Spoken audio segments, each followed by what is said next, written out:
மின்னல் 24 நேர்கள் அனைவருக்கும் அன்பான வணக்கம். இன்றைய தினமும் எங்களுடைய மின்னல் 24 இணையதளம் ஊடாக ஒரு சிறப்பான கலைத்திறமை மிக்க மட்டக்களப்பின் படைப்பாளிகளை அறிமுகப்படுத்துவதிலே மகிழ்ச்சி அடைகிறோம். அதில் உங்களுக்கு தெரியும், இப்போது இலங்கையில் மட்டக்களப்பில் குறுந்திரைப்படம், முழுநீள திரைப்படம் என்று சொல்லி ஒரு பட்டாளமே பல விதமான தங்களுடைய முயற்சிகளோடு களமிறங்கி இருக்கிறார்கள். இந்த முயற்சிகளில் ஆரம்ப காலத்திலே அதனுடைய ஒரு முயற்சியாளர், அதனுடைய ஆரம்ப கர்த்தாவாக இருந்தவர் எங்களுக்குரிய என்றுமே நாங்கள் நேசிக்கக்கூடிய ஒருத்தர் தேவ அலோசியசன் அவர்கள். இன்றைய தினம் அவரையும் அவருடைய குழுவினரையும் எங்களுடைய கலையகத்திலே இணைத்துக் கொண்டிருப்பதிலே மகிழ்ச்சி. அவரை நாங்கள் அழைத்து வந்திருக்கிறதுல பிரதானமான நோக்கம், இன்றைய தினம் விசேடமான நோக்கம் அப்படின்னு சொல்லலாம். என்ன அப்படின்னு சொன்னால், இப்போ உங்களுக்கு தெரியும், மட்டக்களப்பில இருந்து சாவடி அப்படி என்ற ஒரு முழுநீள திரைப்படத்தை மட்டக்களப்பில் இருந்து பிரசவிக்க இருக்கிறார். மிக நீண்ட இடைவேளைக்கு பிறகு கிட்டத்தட்ட அவருடைய ஒரு 25வது படைப்பாகவும் அமைய போகிறது நினைக்கிறேன். வணக்கம். வணக்கம். வணக்கம். உங்களை எங்களுடைய நேர்காணலூடாக இணைத்துக் கொண்டிருப்பதில் மகிழ்ச்சி. குறிப்பா இன்றைய தினத்துல இந்த நேர்காணல்ல எங்களோட அவருடைய சாவடி நோக்கிய அந்த பயணத்தில் இருக்கிற பல திரைக்கலைஞர்கள், அந்த படத்துல இணைந்து பணியாற்றி இருக்கக்கூடியவர்கள் எங்களோடு இணைந்திருக்கிறாங்க. அவர்களை நான் அறிமுகப்படுத்துறதை விட நீங்க அறிமுகப்படுத்தி வச்சா சிறப்பா இருக்கும்னு நினைக்கிறேன். வணக்கம். உங்களுக்கும் மின்னல் இந்த உங்களுடைய சேனலுக்கு முதல் கண் வணக்கத்தை தெரிவித்துக் கொள்றேன். இது கிரேஷன் பிரசாந்த், என்னுடைய எடிட்டர். அது எங்களுடைய 2வது ஹீரோயின் கயல், உங்களுக்கு எல்லாருக்கும் தெரிஞ்சிருக்கும், நவரத்னம் ஐயா. அடுத்தது தர்ஷி, கோஸ்டியூம் டிசைனராகவும் மேக்கப் ஆர்டிஸ்டாகவும் இந்த படத்துக்கு இருக்கிறாவும். அடுத்தது சத்யா, மட்டக்களப்பினுடைய முக்கியமான நடிகை. இந்த படத்திலையும் நீண்ட தூரம் டிராவல் பண்ணியிருக்கிறா. ஓகே, இவங்களெல்லாம் உண்மையில சந்திக்க கிடைச்சதுல மிகுந்த மகிழ்ச்சி. ஏனென்றால் மட்டக்களப்பிலே திரைக்கதைகளில் இப்போது அடையாளப்படுத்தப்படுகின்றவர்கள் குறிப்பிட்ட சிலராக இருக்கிறார்கள். அதிலும் அவர்களுடைய அந்த நடிப்பினுடைய திறமை அல்லது அந்த திரைத்துறை சார்ந்தவர்கள் வெளிப்படுத்தக்கூடிய அவர்களுடைய திறமை, தம்பி கிரேசன் பிரசாத் பொறுத்த வரைக்கும் அவருடைய திறமைக்குத்தான் இன்றைக்கு அவருக்கான ஒரு அங்கீகாரம் அவரை அடையாளப்படுத்தி இருக்கிறது. இப்போது இந்த துறையில் இப்போது சாவடி என்கின்ற திரைக்கதையை கொண்டு வந்திருக்கிறீங்க. இந்த திரைக்கதையை பொறுத்தவரையிலே எப்படியான ஒரு நோக்கம், இந்த சிந்தனை இந்த திரைக்கதையிலே அமையணும் அப்படி என்று யோசிச்சேன்? நான் என்ன யோசிச்சேன் என்று சொன்னால், ஒரு இலங்கையினுடைய தமிழ் சினிமாவை நாங்கள் முன்னுக்கு கொண்டு வரணும். அதிலையும் ஈழத்து சினிமா என்ற ஒரு அடையாளத்தை நாங்கள் அடையாளப்படுத்த வேண்டிய ஒரு கடப்பாடு சினிமா கலைஞர்கள் எல்லாருக்கும் இருக்கு. அந்த வகையில இது ஒரு எங்களுடைய ஈழத்து சினிமாவாக அடையாளப்படுத்தப்படும் என்றதுல என்னுடைய முழு நம்பிக்கையும் இருக்கு. நிச்சயமா உங்களுடைய நம்பிக்கை என்பது உண்மையிலே யதார்த்தமானது. அதே நேரத்திலே குறிப்பாக இந்த சினிமா என்கின்ற துறை மட்டக்களப்பிலே நீங்கள் ஆரம்பித்த சினிமா துறைக்கு ஆரம்பித்த அந்த கால் பதித்த காலத்திலிருந்து இப்போது ஓரளவுக்கு வளர்ந்து நிற்கிறது அப்படின்னு சொல்லலாம். இப்போது இது உங்களுடைய ஒரு 25வது படைப்பு. எனவே நீங்கள் உங்களுடைய முதல் படைப்பை ஆரம்பிக்கின்ற அந்த தருணத்துக்கும் இப்போது இருக்கக்கூடிய நிலையையும் எப்படியாக நீங்க பாக்குறீங்க? நிச்சயமாக அது ஒரு பெரியதொரு தொழில்நுட்ப வளர்ச்சி என்று சொல்ல வேண்டும். ஏனென்றால் எனக்கு முன்னரும் பலர் மட்டக்களப்பிலுடைய திரைப்படத்தை கொண்டு சென்றிருக்கிறார்கள். அது வரலாற்று ரீதியாக நாங்கள் இன்றைக்கு இருக்கிற இளைஞர்கள் அறிந்து கொள்ள வேண்டிய ஒரு விடயமாக இருக்கிறது. நான் 2001ஆம் ஆண்டு நேத்ரா தொலைக்காட்சியினுடைய தயாரிப்பிலே என்னுடைய முதலாவது குறுந்திரைப்படத்தை உருவாக்கி இருந்தேன். தொழில்நுட்ப கலைஞர்கள் சரி, எடிட்டிங் சரி, எல்லாருமே அந்த சிங்கள கலைஞர்களாக எனக்கு சப்போர்ட் பண்ணியிருந்தார்கள். அது என்னுடைய முதலாவது குறுந்திரைப்படமாக, முதலாவது படைப்பாக மட்டக்களப்பிலே படப்பிடிப்பு நடந்து மட்டக்களப்பினுடைய கலைஞர்கள் பங்கேற்ற ஒரு திரைப்படமாக இருந்தது. ஆனால் இன்று 2025ஆம் ஆண்டு பார்க்கின்ற போது நிறைய சினிமா கலைஞர்கள் உருவாகியிருக்கிறார்கள், ஒளிப்பதிவாளர்கள் உருவாகியிருக்கிறார்கள், நிறைய சினிமாவை கற்றுக்கொண்டிருக்கிறார்கள், சிலர் அனுபவத்திலே தங்களுடைய படைப்புகளை உருவாக்கி கொண்டிருக்கிறார்கள்.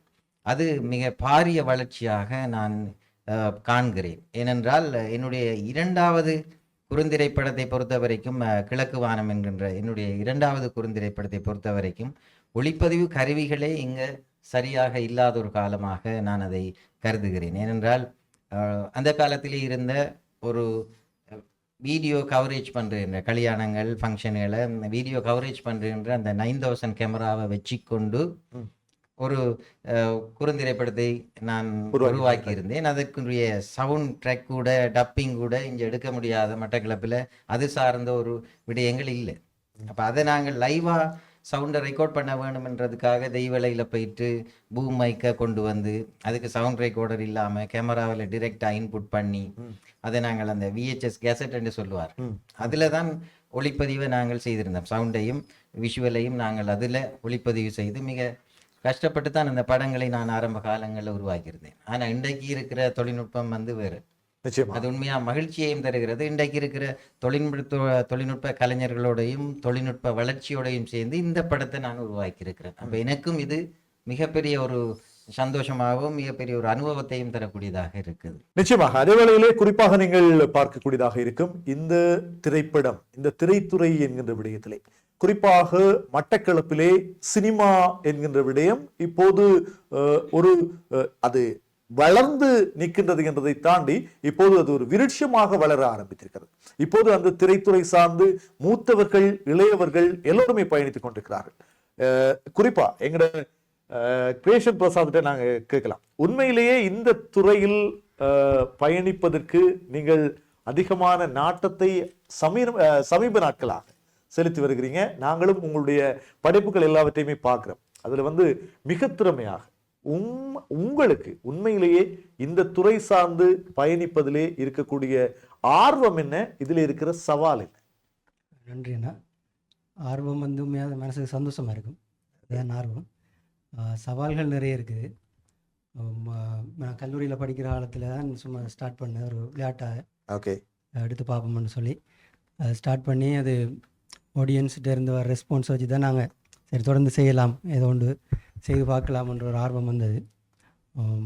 அதை தாண்டி நாங்கள் இப்போ ஒரு கிட்டத்தட்ட ஒரு 15 வருஷமாக வந்து தொடர்ந்து செய்து கொண்டிருக்கிறேன். இப்போ இந்த படத்தை பொறுத்த வரைக்கும் இதை வந்து படம் ஸ்டார்ட் பண்ணும்போது எனக்கு வந்து எடிட்டர்ன்றது இல்லை, நான் வந்து படம் எடுத்து முடித்த பிறகு அந்த இதுக்குள்ளே வந்தேன், அந்த படத்துக்குள்ளே. அப்போ வரும்போது ஃபுட்டேஜஸ் எல்லாம் பார்த்து அதில் ஒரு விருப்பம் ஒன்று வந்தது. ஏன்னா இந்த படத்தை சாவடியை பொறுத்த வரைக்கும் வந்து ஒரு வளமே இங்கே ஒருத்தர் ஒரு முயற்சி செய்யாத ஒரு விஷயம் உண்டு. அதில் கமர்ஷியலான வித்தியாசமான ஒரு கதை, கமர்ஷியல்ன்றதுனா அதில் இருக்கிற கதை களமே வந்து வித்தியாசம். அப்போ அதில் நாங்கள் ஒரு எடிட்டர் ஏதாவது ஒரு சப்போர்ட் ஒன்று இருந்தால் எங்களுக்கு ஒரு திருப்தியாக இருக்கும்ன்ற ஒரு காரணத்துக்காக இதோட சேர்ந்து ஒர்க் பண்ணுறேன். நிச்சயமா இதே நேரத்தில் குறிப்பாக இதற்கு முன்னரும் நாங்கள் உங்களுடைய பல படைப்புகளை பார்த்திருக்கோம். இந்த இந்த படைப்புகள் சார்ந்து மட்டக்களப்பிலே அதிகமானவர்கள் இப்போது இந்த துறையிலே ஈர்க்கப்பட்டிருக்கிறார்கள். ஆனாலும் கூட இதிலே சாதிப்பது என்றது வந்து ஒரு சவால் மிக்க ஒரு விஷயமா இருக்கு. அதுக்கு என்ன காரணமா இருக்கும் அப்படின்னு சொல்லி பாக்குறீங்க? சாதிப்புன்னு சொன்னான்னா இப்போ அதால் எங்களுக்கு என்ன விஷயங்கள்லாம் கற்றுக்கொள்றோம்ன்ற இதில் கேட்குறீங்களா? இல்லைன்னு சொன்னால் இல்லை, வந்து என்ன விஷயத்த நீங்க கற்றுக்கொள்றீங்க, அதே நேரத்தில் இதுல இப்ப இப்ப எங்களுக்காக அந்த ஒரு சாதனையாக நாங்கள் சில விஷயங்களை நடைமுறைப்படுத்தக்குள்ள எங்களுக்கு பொருளாதார சுமை அல்லது வேறு வேறு விஷயங்கள் அப்படியான நிறைய விஷயங்கள். அப்ப அதுல எப்படியான விஷயங்களை நீங்க எதிர்நோக்கு? பொதுவாக வந்து ஆரம்பத்தில் இருந்து எடுக்கிற படங்கள் வந்து கூடுதலாக நாங்கள் ஒரு ஃபெஸ்டிவலை பேஸ் பண்ணி தான் எடுக்கிறேன். என்ன காரணம்னு சொன்னால் அதில் ஒரு இன்கம் ஒன்று இருக்கும். இப்போ நாங்கள் ஒரு 20,000 செலவழித்து ஒரு படத்தை எடுக்கிறோம்னு சொன்னால் கிட்டத்தட்ட ஒரு 1 லட்சம் அதில் எடுக்கக்கூடிய மாதிரியான ஒரு செட்டப் ஒன்று வச்சு தான் அதை ஸ்டார்ட் பண்ணோம். அப்போ என்னென்னா இந்த பொருளாதாரம் வந்து நாங்கள் சப்போர்ட் பண்ண வேண்டிய ஒரு இதில் இருக்கிறபடியா அந்த ரீதியில் ஆரம்பித்தது தான். தொடர்ச்சியாக அதே விஷயத்தை நாங்கள் ஃபாலோ பண்ணி கொண்டிருக்கோம். இப்போ வந்து ஒரு தியேட்டருக்கு கொண்டு போய் படம் போடுறதுன்றது வந்து மிக சவாலான ஒரு விஷயம். அதே மாதிரி எங்களோட அந்த பெருமதியை வந்து உடனே எங்களால் திரட்டி எடுத்து கொண்டு போய் போடக்கூடிய அளவு எதுவும் இருக்காது. அப்போ குறும்படங்களில் இருந்து வர இன்கம் வந்து எங்களுக்கு ஒரு கூடுதலான ஒரு இன்கமாக இருக்கிறபடியா அதிலேயே ஓரளவுக்கு நாங்கள் சர்வை பண்ணி கொண்டிருக்கிறோம். மற்றபடி ஒரு திருப்திக்காக ஒரு 3 படம் எடுத்து தியேட்டரில் போட்டிருக்கோம். நிச்சயமா அது நல்ல ஒரு முயற்சி. அதே நேரத்தில் அந்த முயற்சி வந்து பாராட்டப்படணும். அதே அந்த முயற்சி பாராட்டுறதோடு நாங்கள் மட்டும் நிற்கல. ஏனென்றால் இப்போது எங்களுடைய படைப்பாளிகள் எங்களுடைய மாவட்டத்தை சார்ந்தவர்கள், அவர்களை நாங்கள் உயர்த்தி கொடுக்க வேண்டும் என்பதற்காக உண்மையாகவே இப்படியான விஷயங்கள் எல்லாம் செய்கிறோம். என்றால் உங்களுடைய படைப்பு வெற்றிகரமாக ஒன்று வந்தால் நாளை உங்களுக்கான அந்த சினிமா வந்து ஒரு பெரிய அளவிலே அங்கீகாரப்படும். உங்களுக்கான அங்கீகாரம் வந்து இதைவிட பெரிய அளவிலே உருவாக்கப்பட வேண்டும். அதுதான் எங்களுடைய நோக்கமாகவும் இருக்கிறது. குறிப்பாக இந்த சாவடி திரைப்படம் எங்களுடைய இயக்குனரோடு பணியாற்றிய பலரும் உண்மையிலேயே இந்த திரைப்படத்தை உணர்வுபூர்வமாக நடித்திருப்பார்கள். இந்த திரைப்படத்திலே உங்களுடைய வெளிப்பாடு நிச்சயமா ஒரு காத்திரமா இருக்கும். என்றால் இப்ப நீங்க கொடுக்க போற அந்த எஃபெக்ட் தான் வந்து இந்த படத்தை வந்து நாங்க எப்படி எல்லாம் பார்த்து ரசிக்கணும் அப்படின்ற ஒரு திருப்தியே கொடுக்கும். இப்ப இதுல வந்து உண்மையிலேயே நீங்கள் எப்படியான ஒரு உங்களோட வெளிப்பாட்டை நீங்க எப்படி வெளிப்படுத்திருக்கீங்க? இதில் பங்களிப்புன்னு சொன்னால் நான் சொன்ன மாதிரி இடையில தான் நான் படத்தில் ஜாயின் பண்ணினான். ஆனால் வந்து பார்த்ததில் இருந்து வந்த ஃபீலுன்றது வந்து எங்களுக்கு நிறைய காலமாக நான் அனுபவித்த விடயங்கள் வந்து அதுக்குள்ளே பார்க்கக்கூடியதாக இருந்தது. அப்போ அந்த விஷயங்கள்லாம் பார்க்கும்போது புதுசாக ஒன்று ட்ரை பண்ணியிருக்கிறாங்க. அண்ணா வந்து புதுசாக ஒரு சில இந்த செட்டெல்லாம் போட்டு எடுத்திருந்தேன்.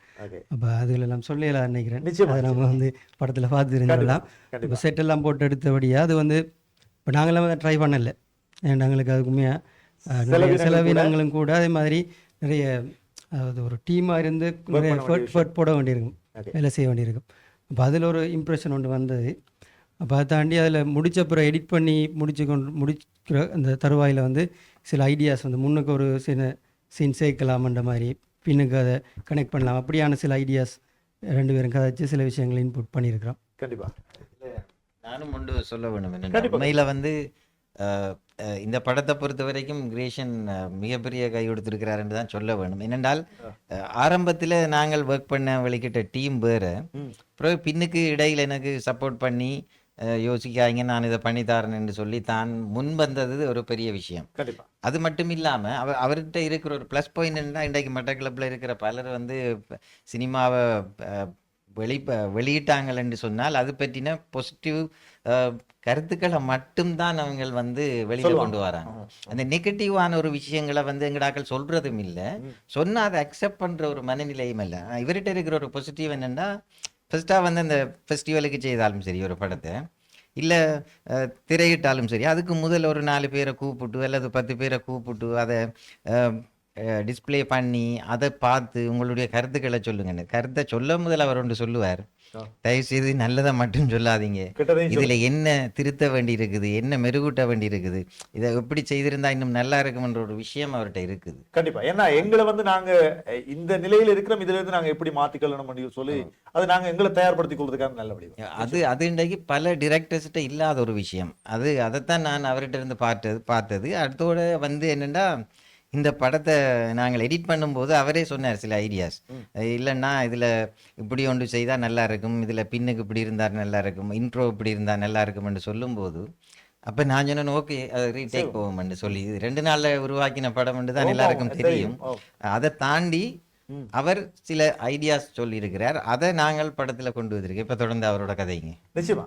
எனவே அவருடைய கதைக்கிறதுன்றதை தாண்டி அவருடைய நுட்பம் அது என்றால் இதுல வந்து அவருடைய செயற்பாடு தான் இதுல பிரதானமா உங்களுடைய திரைப்படத்தை வெற்றியை கொண்டு இருக்கும். அப்ப அதுல அவர் நியாயமாக இந்த விஷயத்தை எப்படி செய்யணும்ன்றதுலே காத்திரமா சொல்லுங்க. அடுத்தது இப்ப கயல், உங்களோட இந்த திரைத்துறை சார்ந்து இப்போது இருக்கக்கூடிய, நான் உங்களை ஒரு அறிமுகமாகத்தான் பார்க்குறேன். இதுக்கு முதல்ல நான் உங்களை பார்த்ததில்லை, அதனால இது உங்களுக்குரிய அறிமுகமா இருக்கும் அப்படின்னு நினைக்கிறேன். இந்த துறைக்குள்ள எப்படி கால் எடுத்து வச்சீங்க?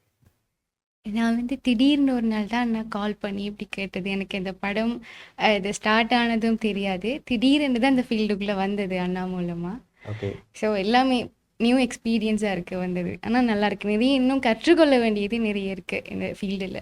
சரி, இப்போ இதில் வந்து கற்றுக்கொள்ளக்கூடிய விஷயங்கள் நிறைய இருக்கு. இப்போ இந்த சாவடியில் நடித்ததுல நீங்கள் கற்றுக்கொண்ட விஷயம் என்ன?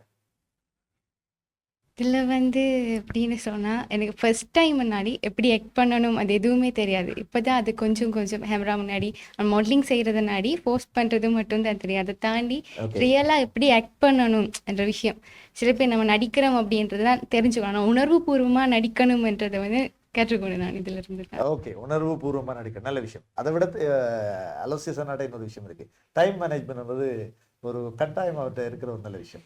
இப்போ அது வந்து எப்படி சொல்றது, இந்த சாவடி திரைப்படத்துல நானும் நடிக்க வேண்டிய ஒரு சூழல் வந்து அவரோட கதைச்சிருந்ததில் ஒரு எதிர்பாராத ஆக்சிடென்ட், நானும் வர முடியாமல் போச்சு. ஆனாலும் எனக்காக அவர் வெயிட் பண்ணியிருந்தார். அதனாலும் அந்த டைம் மேனேஜ்மெண்ட் சரி, அந்த டைமுக்கு கால் பண்ணி பேசியிருந்தார். அதுதான் அவருடைய நல்ல விஷயம். சரி, இப்போது சாவடி ஒரு வெற்றிகரமான படைப்பா வரும் என்றது எங்களுடைய எதிர்பார்ப்பு. இந்த துறை சார்ந்து இப்போ அடுத்த படைப்புகள் ஏதாவது உங்களை சார்ந்து வந்திருக்கிறதா சாவடியை தொடர்ந்து? போஸ்டர்ல தான் எல்லாரும் என்ன பார்ப்பாங்க, இனிமே தான் பார்க்க போறாங்க. ரிலீஸ் ஆனதுக்கு பிறகு தான் இது என்னால தெரியும். ஓகே, இப்போ மாடலிங் என்ற ஒரு துறையில போய் கொண்டிருக்கீங்க. அது எந்த அளவுக்கு வெற்றியை கொடுத்திருக்கிறது? நான் வந்து மிஸ் யூனிவர்ஸ் ஸ்ரீலங்கால மினி பேஜன் டைட்டில் வின் பண்ணேன். ஓகே, அது மூலமா ஷூட்ஸ் போய் கொண்டிருக்கேன். நிச்சயமா. எனவே இப்படியாக இருக்கக்கூடிய இந்த படத்தினுடைய பட்டாளத்துல ஒரு முக்கியமான ஒருத்தர், ஒரு தளபதி அப்படின்னு சொல்லலாம், எங்களுடைய நவமங்களை பொறுத்த வரைக்கும் அவர் ஏற்கனவே பல சினிமாவிலே பல விஷயங்களை அவர் பார்த்த ஒருத்தர். ஆனாலும் கூட இந்த திரைப்படத்திலே அலோசியஸ் அவர்களோடு அவரும் இணைந்திருக்கிறார். இதுல வந்து பாத்தீங்க அப்படின்னு சொல்லி சொன்னால் அவருடைய நடிப்பு அபரிவிதமானது. நானும் அதை பார்த்து பல நேரங்களும் சந்தோஷப்பட்டிருக்கேன். அவருடைய வயசுக்கு தகுந்த மாதிரிக்கு கண்டிப்பா அதை அவருடைய நடிப்பை பார்க்கக்குள்ள நாங்களும் அதை உணர்ந்து கொள்ளக்கூடியது. உங்களுக்கு எப்படி இந்த ஒரு சந்தர்ப்பம் சாவடி திரைப்படத்திலே அமைந்தது? சாவடி திரைப்படத்தில் நடிக்கிறதுக்கு என்ன அலோசியஸ் அழைச்சிருந்தார். நான் போகுள்ளே யோசிச்சு கொண்டு போனான், என்ன பாத்திரம் நமக்கு தரப்போகிறாங்க, பரவாயில்ல எது வந்தாலும் நடிப்போம், அப்படி எனக்கு தெரியாடியும் அவர் சொல்லி தருவார். வயது வித்தியாசம் இருந்தாலும் அவர் சொல்லி தந்தா அது பெரிய விஷயம். அவர் சொல்கிற மாதிரி நடிக்கணும்னு சொல்லிட்டு தான் நான் போனேன். ஆனால் போய் எல்லாம் கலந்துரையாடல் எல்லாம் முடிஞ்ச உடனே அவர் சொன்னார், ஐயா உங்களுக்கு இதுதான் பாத்திரம், நீங்கள் திறமையாக நடிப்பீங்கன்னு சொன்னார். என்ன பாத்திரம்டா பாத்திரத்தை கேட்க எனக்கு கொஞ்சம் மனதுக்கு பெரிய சந்தோஷமாக இருக்கும். என்னென்னா தினம் நாங்கள் அனுபவப்படுறோம் அந்த பாத்திரம். என்னை பொறுத்த வரையில் அவர நம்பிக்கைக்கு பாத்திரமா இந்த படத்தில் நான் திறமையாக நடிச்சு கொடுத்தேன். நிச்சயமா திறமையா நடிச்சிருக்கிறீங்கன்றது ஒரு பக்கம் இருக்கு. இயக்குனர் உங்கள்கிட்ட இருந்து ஏதோ ஒரு விஷயத்த பொதுவாக வந்து எப்படி சொல்றது, இயக்குனர் என்றாலே நம்மள்ட்ட எப்படியாவது ஒரு விஷயத்த கறந்துடணும், அதாவது ஏதாவது ஒரு விஷயத்த முடிச்சிடணும்ன்றதுல குறியா இருப்பார். அலோசியேஷன் பொறுத்த வரைக்கும் நீங்க பார்த்து உண்மையிலேயே இந்த விஷயத்த முடிக்கிறதுலே கவனமா இருக்கார், குறியா இருக்கார், அப்படி யோசிச்ச விஷயம்? உண்மையா என்னன்னா வெறும் 2 நாள்ல இந்த படம் ஷூட் பண்ணி முடிஞ்சது. துவங்கினதிலிருந்து முடியும் வரைக்கும் நாங்கள் எல்லாம் பயணம் செய்தோம். எங்களுக்கு ஓய்வு எடுக்கிறண்டாலும் எடுக்கலாம், ஓய்வு இல்லாட்டியும் தேவையில்லை என்ற மாதிரி. என்னை பொறுத்த வரையில் ஆரம்பத்தில் சொல்லிட்டேன் 2 நாளில் இந்த படம் செய்து முடிக்கணும்னு. நான் எதுவுமே எதிர்பார்க்கல, சாப்பாடு தண்ணி அது இல்லை. 2 நாளில் எனக்கு தந்த பாத்திரத்தை வடிவாக செய்து கொடுக்கணும், அதுதான் என்ற நிலப்பாடு. அவரும் வேண்டினதுக்கிணங்க எந்த மனதுக்கு நல்ல திருப்தியாக நான் செய்து கொடுத்தேன். கண்டிப்பா. எனவே ஒரு திருப்திகரமான படைப்பாக அது வெளிவரும். நவமங்களையும் அந்த படைப்பிலே நாங்கள் பார்க்கலாம். இப்ப எங்கட தர்ஷினி மேம், ஓகே, இந்த திரைப்படத்தை பொறுத்தவரை காஸ்டியூம் உங்களது, அதையும் சொல்லிக் கொள்றோம். எங்களுடைய அலோசியஸ் அண்ணா அவர்களுடைய மனைவி, ஓகே, அதையும் ஞாபகப்படுத்திக் கொள்றோம். இந்த திரைப்படத்துல வந்து உங்களுக்கு இது ஒரு புதிய அனுபவமாக இருந்திருக்கும். எப்படி நீங்க இதை பாக்குறீங்க? உங்களுக்கு இதுல வந்து இந்த செயற்பாட்டுல ஒரு திருப்திகரமான ஒரு பணியை செய்திருக்கிறீங்க அப்படின்ற ஒரு எண்ணம் இருந்துச்சா திரைப்படத்துல? கண்டிப்பா. என்னன்னா இவ்வளவு காலம் நான் 20க்கு மேற்பட்ட படங்களுக்கு நான் ஒப்பனையாளரா உடை அலங்காரம் செய்திருக்கிறேன். இதுல எனக்கு வந்த ஒரு ரிஸ்க் என்னென்றால் அந்த 99ஆம் ஆண்டு காலப்பகுதி 2ஆம் ஆண்டு அந்த காலப்பகுதிக்கு காஸ்டியூம் இது பண்றது கொஞ்சம் கஷ்டமா இருந்தது. என்னென்றால் இப்போதைய கால பிள்ளைகள் அந்த காலத்து ட்ரெஸ் போடுறதுன்றது பெரிய விஷயம். அப்போ அந்த ட்ரெஸ் தேடுறதுலையும் கொஞ்சம் கஷ்டப்பட்டேன். ஒரு சொன்ன ஹீரோயினுக்கு 5ஆவது ட்ரெஸ் செட் ஆயிடுச்சு. இந்த 100% திருப்திப்படவே மாட்டார் டைரக்டர் சார். ஏனென்றால் அந்த ட்ரெஸ்ல சரி, அந்த மேக்கப்பும் சரி, நிறைய சப்போர்ட் தந்திருக்காங்க அவங்களே. இந்த ட்ரெஸ் தான் எனக்கு வேணும் என்று சொன்னால் மேக்ஸிமம் ஃபோட்டோ அனுப்பிட்டே இருப்பாங்க. இந்த ட்ரெஸ் ஓகேவாக்கா, அது ஓகேவா, இது ஓகேவா. இப்போ அதில் தேர்வு செய்து எடுத்தது. இதில் என்ன ஒரு பெரிய படம் அங்கட முதல் 25வது படம் என்றாலும் எனக்கு சரி, டைரக்டர் அவருக்கும் சரி, அந்த முதல் படம் போல தான் எல்லா படமுமே அந்த முதல் படம் போல தான் ஃபீல் பண்ணி செய்வார்.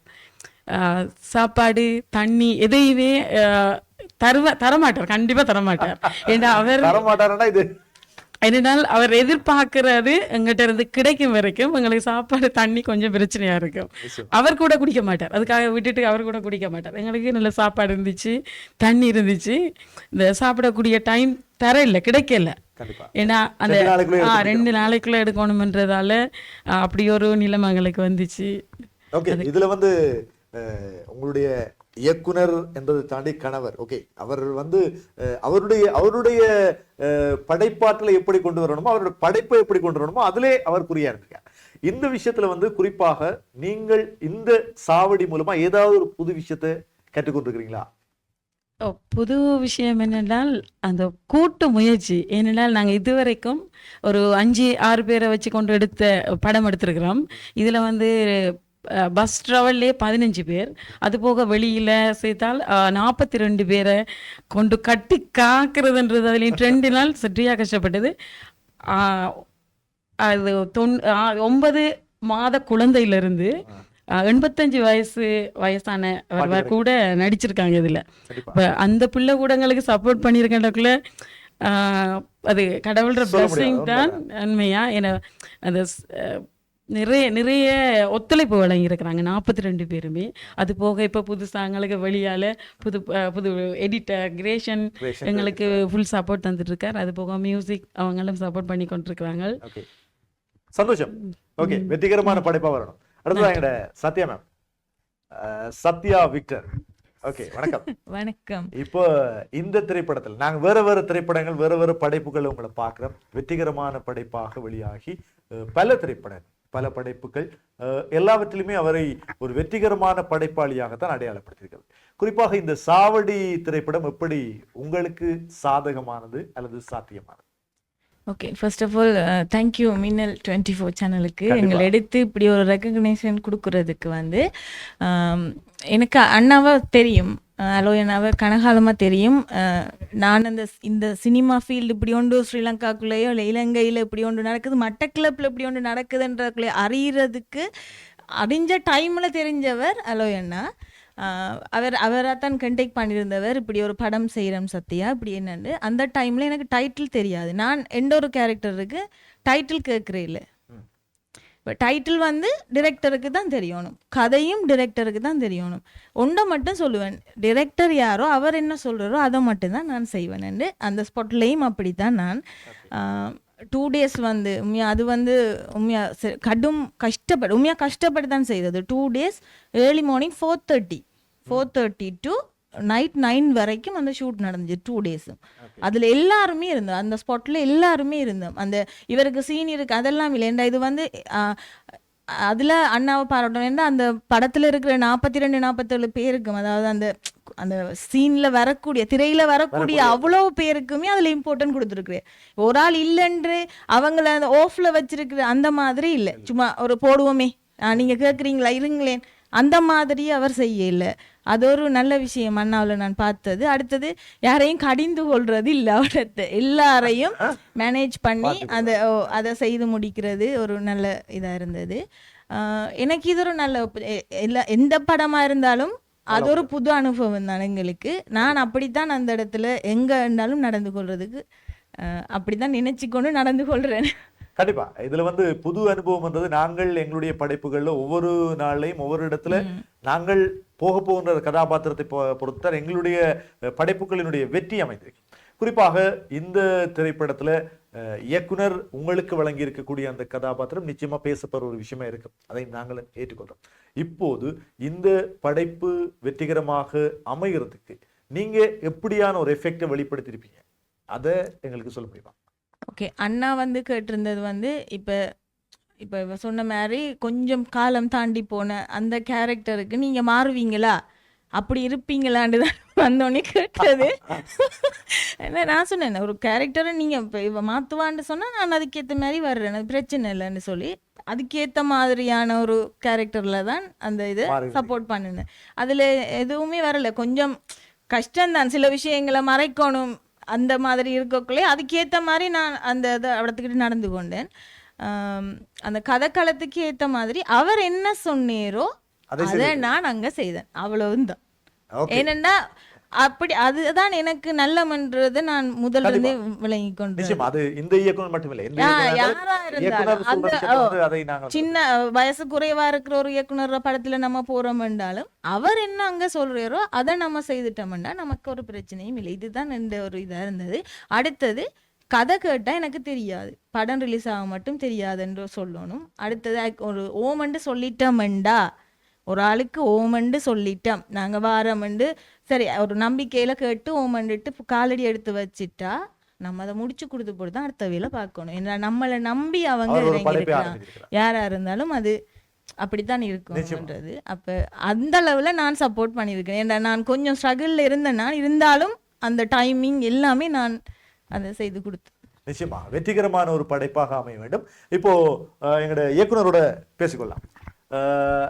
ஆனா இந்த திரைப்படத்தை பொறுத்தவரையிலே குறிப்பாக இந்த சாவடி திரைப்படம் 2 நாட்களில் எடுக்கப்பட்ட ஒரு திரைப்படம். இப்போது இவர்களை தாண்டி நிறைய படைப்பாளிகள் இதிலே சம்பந்தப்பட்டிருக்கிறாங்க. அவங்களையும் எங்களோட பகிர்ந்து கொண்டா நல்ல நினைக்கிறேன். ஏன்னா இதுக்கு இசை யாரு, அது மாதிரி ஒளிப்பதிவு, அந்த மாதிரியான விஷயங்கள் எங்களுக்கு சொன்னா கொஞ்சம் நல்லா இருக்கும். கட்டாயம் என்னென்றால் இவங்க சொன்ன 2 விஷயத்தையும் நான் கொஞ்சம் மெருகூட்டலாம்னு நினைக்கிறேன். கண்டிப்பா சத்யாவும் நவரத்னம் ஐயாவும் சொன்ன மாதிரி அந்த 2 நாள்ன்றது எங்களுக்கு மிக சவாலாக இருந்த ஒரு விஷயம். என்னென்னா எங்களுக்கு பஸ், அந்த கதை முழுக்க ஒரு பஸ்ஸில் ட்ராவல் பண்ணும்.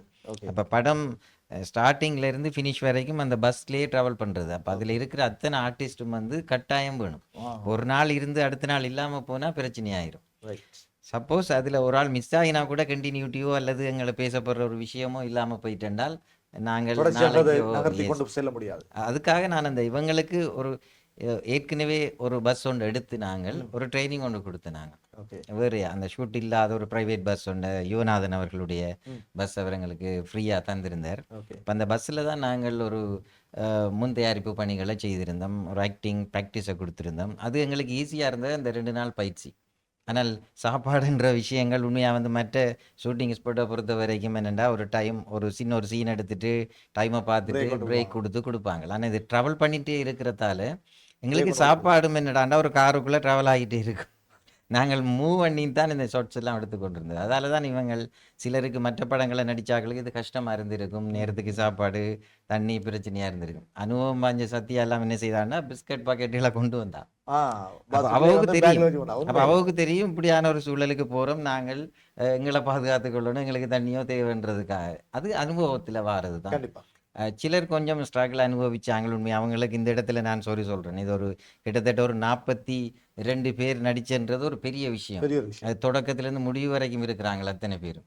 அப்போ அது உண்மையாக அந்த இடத்துல முடியாத சில விஷயங்கள் இருக்கும், அது தவிர்க்கலாம். நிச்சயமா இதில் வந்து ஒளிப்பதிவாளர் சினிமாட்டோகிராஃபி வந்து என் நிருஷாந்த் ஸ்டூடியோ 7 அவர்கிட்ட நான் இந்த கதையை சொல்லும்போது அவர் ஓகே பண்ணி 2 நாள் எடுக்கலாமாண்ணா அப்படின்னு கேட்டார். நான் சொன்னேன் நீங்கள் நினைச்சா எடுக்கலாம், நாங்கள் அதுக்கு கொஞ்சம் ப்ராக்டிஸ் பண்ணுவோம்ட்டு அவரும் ஒரு ரியர்சல் எல்லாம் வந்து பார்த்து ஓகே பண்ணி மிக கஷ்டப்பட்டு என்னோட சேர்ந்து அந்த 2 நாளும் வெயில் பாராமல் சாப்பாடு டைம் இல்லாமல் உண்மையாக சாப்பிடாமல் நிறைய கஷ்டப்பட்டு நிருஷாந்த் அவர்கள் இந்த படத்தை எடுத்திருந்தார்.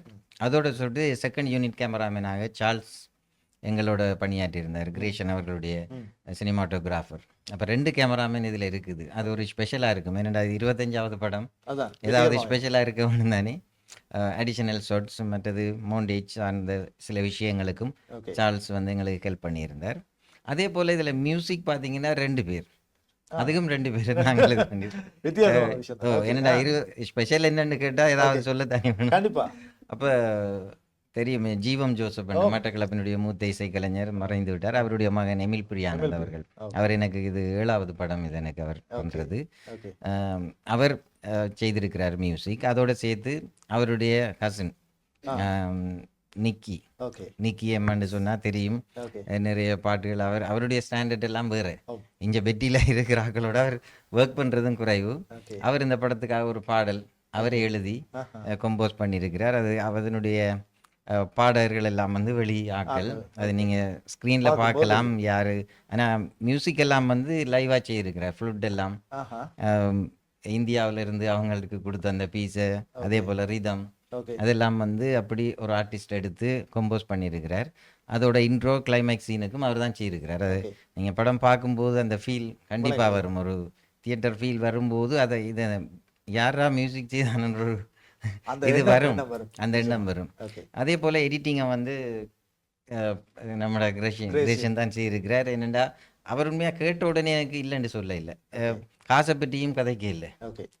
எதை பற்றியும் யோசிக்காமண்ணா தாங்கண்ணான்னு சொல்லிட்டு அவர் அந்த அரேஞ்ச்மெண்ட்டை பார்த்த உடனே எனக்கு பிடிச்சிருந்தது. ப்ரொஃபஷனலாக செய்யக்கூடியவர். அதை ஸ்க்ரீன்ஷாட் எடுத்து எனக்கு அனுப்பியிருந்தார். ஓகே. ஃபோனில் பார்த்துட்டு நான் சொன்னேன், ஒரு சினிமாவை முழுமையாக படித்த ஒருவனால தான் இப்படி ஒரு அரேஞ்ச்மெண்ட்டே செய்யலாம். எடிட்டிங் டேபிள் போகும்போதே தெரியுது எங்களுக்கு.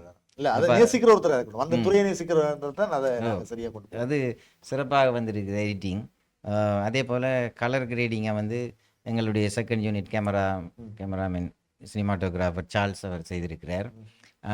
அதே போல் சவுண்ட் எஃபெக்ட்ஸை வந்து எமில் பிரியானந்த் செய்திருக்குது. மேக்கப் வந்து இப்போ தர்ஷி. அதே போல் கோஸ்டியூம்ஸ் அவர் செய்திருக்கிறா. இதை தாண்டி எங்களுக்கு நிறைய பேர் ஃபுல் சப்போர்ட் பண்ணியிருக்கிறாங்க. அது அந்த டைட்டிலில் பார்த்தீங்கன்னா உங்களுக்கு தெரியும், தேங்கிங் கார்டே இவ்வளோ வருதுதான்ற ஒரு விஷயம் இருக்குது. மிக கஷ்டப்பட்டு கிட்டத்தட்ட அவ்வளோ பேரும் சேர்ந்து இந்த படத்தை உருவாக்கியிருக்கிறோம்.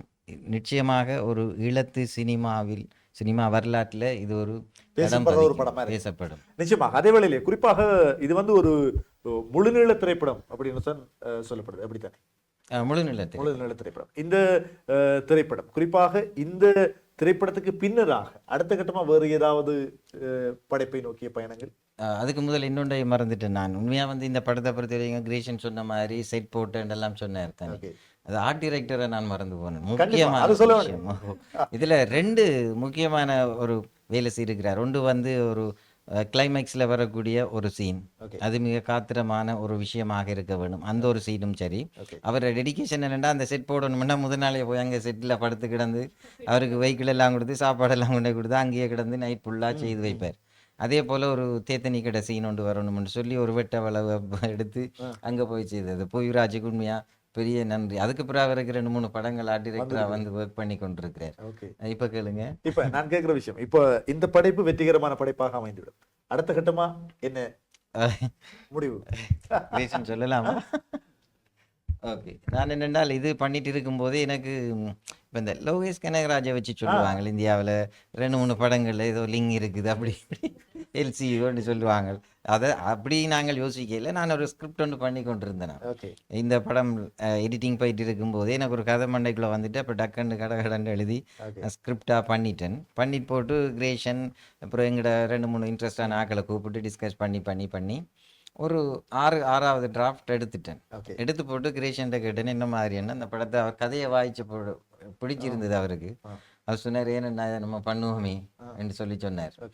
அது மிக 2 சின்ன ஆக்கள் ஹீரோவா நடிப்பாங்க, 2 குட்டி வாண்டுகள். அதுவும் ஒரு முழு நில திரைப்படமாக உருவாகும் விரைவில். நிச்சயமா. அதை தாண்டி எங்களுக்கு வெளிநாட்டில இருந்து இந்த போஸ்டரை பார்த்ததுக்கு பிறகு இன்றைக்கு நிறைய தொடர்பாடல்கள் வந்திருக்குது. இந்த கனடாவில இருந்து நேற்று ஒரு ஆள் காய்ச்சார். அவர் திரும்ப இன்றைக்கும் காலையிலேயும் எடுத்துக்கொண்டு, அண்ணா என்னை விட்டுறாதீங்க, நான் கண்டிப்பா படம் பண்ணணும் அது இதுன்னு சொல்லி கொண்டிருக்கிறார். அவர்கிட்ட கதை இருக்குது, அந்த கதையை பண்ணிட்டு பெரிய படமா பண்ணுவோம். நான் ஃபர்ஸ்ட் இது வரட்டும், இது சக்சஸ் ஆகட்டும், ஆகினதுக்கு பிறகு நீங்க என்னோட தொடர்புகளை கொள்ளுங்கன்னு சொல்லியிருக்கிறேன். நிச்சயமா வெற்றிகரமான படைப்பாக அமைய வேண்டும் என்று சொல்லிதான் வாழ்த்துறோம்.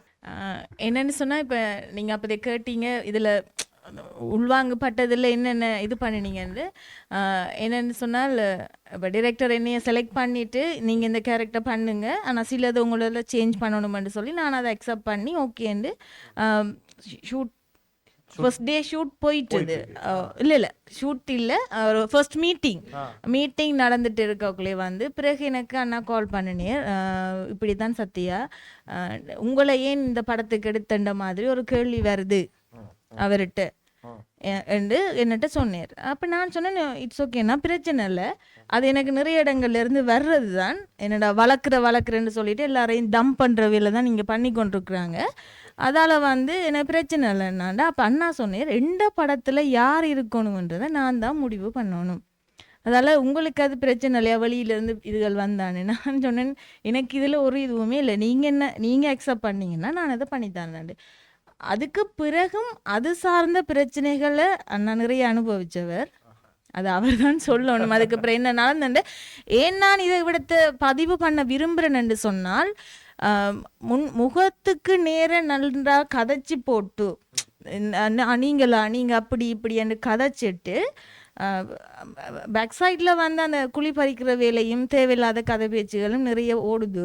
அது வந்து நல்லதும் இல்லை. அது பொதுவாக வந்து இந்த துறை மட்டுமல்ல, எல்லா விதமான துறைகள்லையும் இப்படியான ஒரு பிரச்சனை இருக்கிறது. அது சினிமா என்றதுக்கு அப்பாலே நீங்க சொல்ற விஷயம் வந்து பொதுவாக எல்லாத்துலேயுமே வந்து யாரோ ஒருத்தருக்கு நாங்க செய்யறது பிடிக்கும், இன்னொருத்தருக்கு பிடிக்காம இருக்கும், அல்லது கொஞ்சம் பொறாம இருக்கும். அதுக்காக எல்லாம் எங்களுடைய படைப்புகள் அல்லது எங்களுடைய திறமைகளை மலங்கடித்து விட முடியாது, அதை அதுக்குள்ளே மட்டுப்படுத்திக் கொள்ள முடியாது. எனவே உங்களுடைய படைப்பு அல்லது உங்களுடைய கலை நீங்கள் அதை திறமையாக வெளிப்படுத்தக்குள்ள உங்களுடைய அங்கீகாரம் சரியாக கிடைக்கும். அதுதான் இல்லை இங்கே இப்போ என்ன நடக்குதுண்டா, இப்போ வளர்ந்து வர சில ஆட்களையும் அந்த மாதிரி ஒரு விஷயங்களால் பின்னோக்கி போகிற மாதிரி இருக்கிறாங்க. ஏண்டா சில கேரக்டர் நாங்கள் தேடினோம் என்னன்னா பிறகு அப்போ இப்படி கதைக்கிறாங்களே, இப்படி வருகுதே அப்படின்ற மாதிரி சில ஆட்கள் கதைச்சாங்க. அப்போ அந்த இப்படியான பிரச்சனைகள் என்ன, ஒரு டீம் தான் எல்லாமே பண்ணணும் என்ற மாதிரி ஒரு மாயை ஒன்று இங்கே இருக்கு, பர்டிகுலர்ல இருக்கு. அது பிரச்சனை இல்லை, அது என்ன கேட்டும் நானே சொல்லலாம், அது இருக்கு. இது பண்ணுனா இவங்க தான் பண்ணணும்.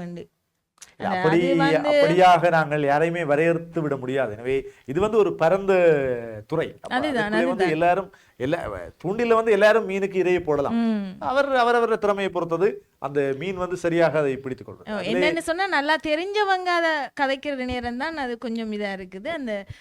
அந்த பிரச்சனை வரக்குள்ளே எனக்கு என்னால கொஞ்சம் அவர் ஸ்ட்ரகிள் ஆனது கொஞ்சம் கவலை தான். நிச்சயமாக அது இதையெல்லாம் கடந்துதான் வெற்றி. எனவே அந்த வெற்றிகளை நோக்கி நகருங்கள், அது நிச்சயமாக உங்களுக்கான சந்தர்ப்பத்தை உருவாக்கும் நான் நினைக்கிறேன். அதே வேளையிலே குறிப்பாக இந்த திரைப்படத்தை, இந்த சாவடி என்கின்ற ஒரு பெயர் எப்படி வந்துச்சு, எப்ப நாங்கள் இதனை திரையிலே பார்க்கலாம்? என்னென்றால் இந்த வளமையா வந்து பேர்கள் வந்து கதை சொல்லணும்.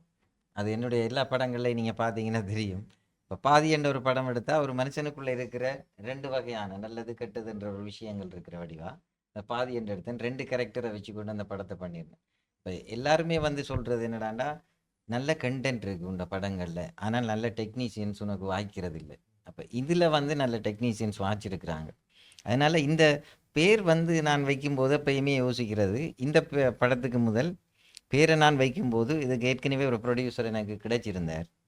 அது உண்மையாக அந்த ப்ரொடியூசர் மூலம் நான் அவருக்கு அந்த கதையை சொல்லும்போது அவர் அந்த ஒரு வரி கதையை கேட்டதுக்கு பிறகு கேட்டார், ஓகே இதுக்கு என்ன பேர் வைக்கிறதா யோசிச்சிருக்கிறீங்க? நான் சொன்னேன், ஒரு பிள்ளை பிறந்ததுக்கு பிறகு பேர் வைக்கிறது தான் நல்லது, அதனால் ப்ரொடக்ஷன் 25 வைப்பேன், என்னுடைய 25வது படம்னு சொல்லிட்டு. அப்போ இவங்களுக்கெல்லாம் ப்ரொடக்ஷன் 25 தான் தெரியும்.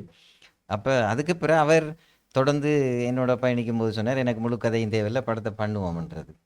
பண்ணிட்டு போகல காலம் போக போக அவங்களுக்கான இப்போ சத்யா சொன்ன மாதிரி ஒரு சில விஷயங்களுக்கு ஒரு படைப்பாளிக்கு வந்து சுதந்திரம் இருக்கணும். தன்னுடைய படைப்பை தான் விரும்புகிற மாதிரி ஆர்டிஸ்டையோ தன்னுடைய லொக்கேஷன்ஸையோ டெக்னீஷியன்ஸையோ தெரிவு செய்து இல்லைன்னு சொன்னால் அந்த சில விஷயங்கள் அப்போ எனக்கு சில என்ன சொல்கிறது நிபந்தனைகள் கொஞ்சம் அதிகமாகி கொண்டே போனதால் அந்த தயாரிப்பாளர் என்னிட்ட இருந்து விலக வேண்டிய ஒரு சூழல் வந்தது. அப்போ நான் இவங்களை கூப்பிட்டு கேட்டேன், உங்களுக்கு நான் ஒரு போக்குவரத்து செலவுக்காவது காசு தர வேணும், ஆனால் இன்றைய சூழலில் எனக்கு ப்ரொடியூசர் இல்லாமல் போயிட்டு சடன்லியாக ஏற்றி விட்டு இறக்கி விட்ட மாதிரி ஒரு சூழல் வந்ததால் என்ன பண்ணுவோம், இந்த படத்தை ட்ராப் பண்ணுவோமா? அப்போ ஆல்ரெடி நான் பஸ்ஸுக்கெல்லாம் காசு கட்டிட்டேன், 1 டேக்குரிய காசு கட்டியாச்சு. அப்போ இவங்க சொன்னாங்க, இல்லை நிறைய பேர் சொன்னாங்க இப்படியாவது படத்தை பண்ணுவோம், எங்களுக்கு சாப்பாடு இல்லாட்டியும் பரவாயில்ல, தண்ணி இல்லாட்டியும் பரவாயில்ல, நல்ல கதை, இதை விட்டுறாதீங்க. அப்போ ஒட்டுமொத்தமாக எனக்கு பார்த்தேன்னா எல்லாருமே எனக்கு ப்ரொடியூசர் தான். நிச்சயமாக அவங்க தங்கட தண்ணியை வாங்கி குடிச்சிருந்தாலும் கூட அது ப்ரொடக்ஷனுக்குள்ள வர மாதிரி தான் நான் ஃபீல் பண்ணுறேன். அப்போ இந்த படத்துக்கு அப்படியான த்ரெட் வந்ததால தான் எனக்கு பல சிக்கல்கள் உருவாகி கொண்டிருந்தது. அதுக்கு பிறகு அவங்க பார்த்தாங்க, ஓகே இந்த படத்தையும் பண்ணக்கூடாது என்ற ஒரு விஷயங்களில் எங்களுக்கு மோட்டிவேஷனாக இருந்த இந்த ஊடகங்கள்லையும் நிறைய இன்பாக்ஸுக்குள்ளே நிறைய விஷயங்களை அவங்க எழுத தொடங்கிட்டாங்க. இந்த படத்தை பற்றி நெகட்டிவான அவங்களா கற்பனை பண்ணுற சில விஷயங்களை கருத்துக்களை திணிக்க தொடங்கிட்டாங்க. அது எங்களுக்கு ஒரு வெற்றி என்னண்டா, அது ஒரு நெகட்டிவ் விமர்சனம் வரும்போது இந்த படத்தை பார்க்கணும்னு தோணும் பலருக்கு. இது வெளிநாடுகளுக்கும் போயிட்டுது. அப்போ அந்த எங்களுக்கு பங்களிப்பு செய்து கொண்டிருந்த அந்த நிறுவனம் யோசிக்க தொடங்கினாங்க, நான் நிப்பாட்டுவோம் அதை எங்களுக்கு இதுவரைக்கும் நீங்கள் செய்தது நிறைய விஷயங்கள், நிறைய எங்களுக்கு நாடு தாண்டி விளம்பரப்படுத்தி இருக்கிறீங்க. இதுவே ஒரு பெரிய வெற்றி. இதை நிச்சயமா இதுல என்னடா இருக்குன்னு பார்க்க வரத்தான் போறாங்க. கண்டிப்பா. அப்ப அந்த அவர் தயாரிப்பாளரும் நானும் சேர்ந்து 2-3 பேர்களை வச்சு போட்டு நான் சொன்னேன், எனக்கு அந்த 2 சொல்லுல வைக்கிறது. இது ஒரு லவ் ஸ்டோரி ஃபில்ம். Alright. இப்ப எல்லாரும் நினைப்பாங்க சாவடி என்னடா, சாவடியில் என்ன இருக்குது? அதுதான். இது அழகான ஒரு காதல் கதை. எந்த காதல் கதைன்னு பார்த்தீங்கன்னா, ஒரு 1999 2000 ஆண்டுகள்ல இருந்த ஒரு காதல் கதையா இருக்கும். ஆனால் இந்த பேரை பார்த்த பேர் தான், உடனே அதான் பாருங்களே ஆட்களுக்கு நெகட்டிவான எண்ணங்களை உருவாக்கி, நிச்சயமா நிச்சயமா. அப்ப அது வந்து என்னடா சாவடி. அப்ப அந்த போஸ்டரை வந்ததுக்கு பிறகு பார்த்தாங்க, என்ன போஸ்டர்ல இப்படி இருக்குது, அதான் அப்ப சாவடின்றான், என்ன இது காதலை அந்த சாவடிக்கிறான். அந்த பேருக்குரிய அர்த்தம் அப்ப அந்த பேர் எனக்கு வந்து என்னுடைய படங்கள் எல்லாம் இப்ப சின்னான், செல்லம், பாதி இப்படியான ஒரு சொல்லுல தான் வரும். ஆல்ரெடி இதை நான் கதையா எழுதும்போது இதுக்கு நான் வச்ச பேர் என்னண்டா காதல் கடிதம். ஓகே. என்னடா அப்படித்தான் அந்த படத்துக்கு கதைக்கு எழுதியிருந்தேன். அந்த கதை எனக்கு பரிசு வாங்கி தந்தது. அந்த கதையை இப்ப சினிமாவா பண்ணியிருக்கிறேன். இதுக்கு நான் வச்ச பேர் சாவடி. அப்ப அது ஒரு 3 எழுத்து. எங்களுக்கு டைட்டிலும் வந்து அனிமேஷன் நீங்க பார்த்துருப்பீங்க, அழகா வந்திருக்குது. அப்ப அது எனக்கு இப்ப திருப்தியா இருக்குது. அந்த பேர் ஓகே, இந்த பேர் தான் வந்து கனவேரை அது வந்து ரீச் திரும்பி ஆகி பார்க்க வச்சு. நிச்சயமா திரும்பி பார்க்க. என்னடா இந்த பேருக்காகவே வந்து உண்மையிலேயே வந்து இந்த பேர் தான் இப்ப இந்த திரைப்படத்தை நோக்கி போகுது. எங்களுடைய தொழில்நுட்ப உத்தியோகத்தர் எங்களை இயக்கி கொண்டிருக்கிறவர் அவர் தான் உங்களுக்கு சொன்னார், இந்த பேருக்காக நாங்க கட்டாயம் உங்களை எடுத்து கேட்கணும் என்ன விஷயம் அப்படின்னு. அப்ப அவர் தான் பிரேம்தன் அப்ப அந்த விஷயத்த சொல்லியிருந்தா, என்னன்னா இந்த விஷயம் என்ன, இதுக்குள்ள என்ன இருக்குது, அப்ப அதை ஒரு கட்டாயம் கேட்டுருந்தோம் அப்படின்னு. அதுக்காக தான் நாங்களும் உங்களை இன்றைக்கு அழைத்ததற்குரிய நோக்கம். உண்மையா அந்த சாவடி என்று பார்த்தீங்கன்னா நிறைய மீனிங் இருக்கு. அதுதான் அதான் இப்ப நாங்கள் பள்ளியில படிக்கிற நேரம் ஒரு சார் நமக்கு பிடிக்காத ஒரு சார் வந்து அறுத்து கொண்டே இருந்தா சொல்ல, என்னடா இருந்தால் சாவடிக்கிறாரா, எப்படா வெள்ளடிக்குது இல்லைன்னு திரிக்கிறான். அப்ப அந்த லைஃப்ல எல்லாருமே மனுஷனா இருக்கிற எல்லாருமே அந்த சாவடி என்ற ஒரு விஷயத்துக்குள்ளால வந்திருப்பாங்க. இதுதான் சாவடி என்று தெரியாம அதை தாண்டி போகுது. அது மாதிரி தான் இதுவும் ஒரு அழகான ஒரு கதையா இருக்கும். அந்த கதையினுடைய பேர் தான் இதுவா இருக்கும். நீங்கள் என்ன கற்பனை பண்றீங்களோ அதை பண்ணிக்கொள்ளுங்க. ஓகே. அப்ப எப்ப நாங்க சாவடியை பார்க்கக்கூடிய மிக விரைவில். என்னண்டா இப்ப எங்களுக்கு எல்லா வேலையும் படத்தினுடைய ப்ரீவியூ கூட நான் பார்த்துட்டேன்.